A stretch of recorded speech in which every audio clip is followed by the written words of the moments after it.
ಏನೇ ಆಯ್ತು ಊರೊಳಗೆ ಬಂದ್ರು ನಿನ್ ಕಾಟ ತಪ್ಪಲಿವಲ್ಲ ಹೊತ್ತಿಲ್ಲದು ನಾನು ಏನಿದು ನಿನ್ ತಿಕ್ಲಾಟ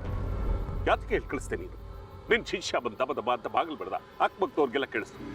ಈ ವಿಷಯ ಊರಿಗೆಲ್ಲ ಗೊತ್ತಾದ್ರೆ ನಮ್ ಕೆಲಸ ನಡೆಯೋದಿಲ್ಲ ಕೈಗೆ ಬಂತು ಬಾಯಿಗೆ ಬರೋದಿಲ್ಲ ಅರ್ಥ ಮಾಡ್ಕೋ ನೀನ್ ಬೆಳಗಾದ್ಮೇಲೆ ಕೆಲಸ ಶುರು ಮಾಡೋನು ನಮ್ದು ನಿಶಾಚರ ಸೇವೆ ನಿನ್ನದು ವೈದಿಕ ಕ್ರಮಗಳು ನಮ್ದು ಪೈಶಾಚಿಕ ವಶೀಕರಣ ನಿಜ ಹೇಳ್ಬೇಕಂದ್ರೆ ನಿನ್ಗೂ ನನಗೂ ಯಾವ್ದ್ರಲ್ಲೂ ಹೊಂದಾಣಿಕೆನೇ ಇಲ್ಲ ಆದ್ರೂ ನಾನು ನಿನ್ಗೋಸ್ಕರ ಎಲ್ಲದನ್ನು ಸಹಿಸ್ಕೊಳ್ತಾ ಇದ್ದೇನೆ ಈ ಮುಹೂರ್ತ ಬಿಟ್ರೆ ನಿಮ್ಮ ಊರು ಪ್ರವೇಶ ಮಾಡಲಿಕ್ಕೆ ಬೇರೆ ಯಾವುದೇ ಕಾಲ ಕೂಡ ಬರ್ತಿರ್ಲಿಲ್ಲ ಅದಕ್ಕೋಸ್ಕರ ನುಗ್ಲೇಬೇಕಾಯ್ತು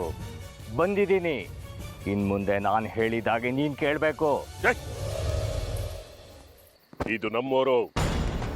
ಇಲ್ಲಿ ಆ ಮಹಾತಾಯಿಗಿರುವಷ್ಟು ಗೌರವನೇ ನನಗೂ ಇದೆ ಇಷ್ಟು ದಿವಸ ನಿನ್ನ ಇಷ್ಟ ಬಂದಾಗ ಮಾತಾಡಿದ್ ಸಾಕು ಇನ್ನು ಮುಂದಾದ್ರೂ ನೀವು ತಾವು ಅಂತ ಗೌರವದಿಂದ ಮಾತಾಡೋದನ್ನ ಕಲ್ತ್ಕೋ ಗೌರವ ಕೊಡ್ಬೇಕನ್ಸ್ದಾಗ ಪಾದ ಪೂಜೆ ಮಾಡಿ ಸ್ವಾಮಿಗಳೇ ವಿರೂಪಾಕ್ಷ ಪಂಡಿತ್ರೆ ಅಂತ ನಿನ್ನ ಪಾದಗಳನ್ನ ನನ್ನ ತಲೆ ಮೇಲೆ ಇಟ್ಕೊಳ್ತೀನಿ ಈಗ ಮರ್ಯಾದಿನ ಪಕ್ಕಕ್ಕಿಟ್ಟು ನಾನು ಹೇಳಿದಷ್ಟನ್ನೇ ಕೇಳಬೇಕು ಅಮ್ಮನವ್ರ ದೇವಸ್ಥಾನ ತೆಗೆಯೋದೆಷ್ಟೊತ್ತಿಗೆ ಇನ್ನೂ ಸಮಯ ಇದೆ ಅದಕ್ಕೆ 5 ಗಂಟೆಗೆ ದೇವಸ್ಥಾನದ ಬಾಗಿಲು ತೆಗೆಯೋದು ಆಮೇಲೆ ಪೂಜೆ ಪುನಸ್ಕಾರ ಎಲ್ಲ ಅಷ್ಟರಲ್ಲಿ ನಿನ್ನನ್ನು ಒಂದು ಜಾಗ ಕರ್ಕೊಂಡು ಹೋಗ್ತೀನಿ ನಡಿ ನನಗೆ ನೀನ್ ಜಾಗ ತೋರಿಸ್ತೀಯಾ ಯಾವ ಜಾಗ ನೀನು ಕಟ್ ಹಾಕ್ಬೇಕು ಅಂತಿರೋ ಆ ಸುಂದ್ರಿ ಇರೋ ಹುಡುಗಿ ಮನೆ ಜಾಗ